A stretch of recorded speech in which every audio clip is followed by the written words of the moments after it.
Joining us now is Auto Workers for Trump leader Brian Pannebecker. Good to see you, Brian. Thanks very much for being here. Did you have any doubts that President Trump would follow through on this promise?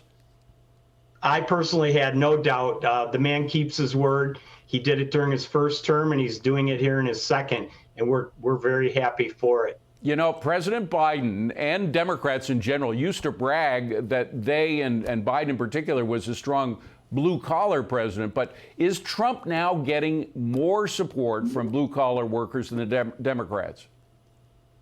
Absolutely. Donald Trump got the majority of the UAW membership's vote in 16, 20, and again in 24. As a matter of fact, his support built every election and got stronger. So, after being elected in 2016, he did what he said he was going to do. So his support grew in 2020, even though there was some problems with that election due to COVID.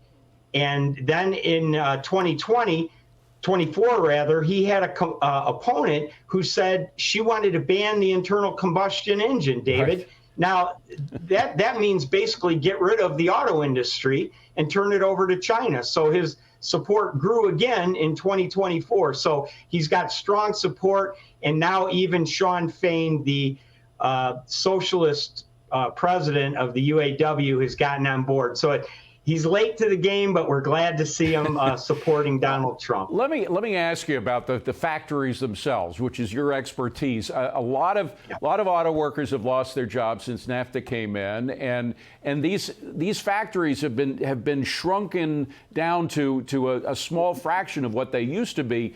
They still have the space, though. Could they be retooled to build up to the more modern way of building a car now, which would include a lot of AI stuff?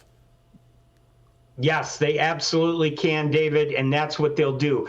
They have capacity to do that. They have floor space, and if necessary, they can build a new plant in under a year. The tooling now is pretty much interchangeable. They take stuff in and out. You know, in the old days, they used to have a 2-week changeover shutdown in the summer where they changed over to the new model, and it took them 2 weeks. Well, now they don't need that time to shut down and change over. They change over to new models on the fly. So a lot of the technology allows them to do that very quickly, and they have the excess capacity to do it. So those are just excuses. When you hear people like Jim Farley say, well, we don't want to have to do that and it would be really costly. Those are just excuses and bluster. They're going to be able to change over, and they're going to have to change over because they're not going to be allowed to build their products down in Saltillo, Mexico, just south of the border, and ship them back in again. And Stellantis was the biggest offender. They were planning on moving most of their domestic production out of the United States after this current UAW contract expired. And a whistleblower came to me and asked me to get that information to President Trump. He was a very high vice president at Stellantis. I announced that at a rally on stage with President Trump, and he told me after that rally, Brian, I'm not going to allow that to happen, and he has kept his promise. And of course, that's after they took billions of dollars in the car bailouts, the U.S. car bailouts. They've been shipping a lot of these jobs overseas. I do have to ask, though, the flip side of tooling up to the very modern AI infused way of manufacturing a car now. Won't that mean fewer jobs available for auto workers, or do you think there'll still be enough? It does, David, but that process has been going on for 25 or 30 years. We've seen robotics coming in since back in the 1980s. So what's that, 30, 35 years? Yeah. So it's a process. It's an ongoing process.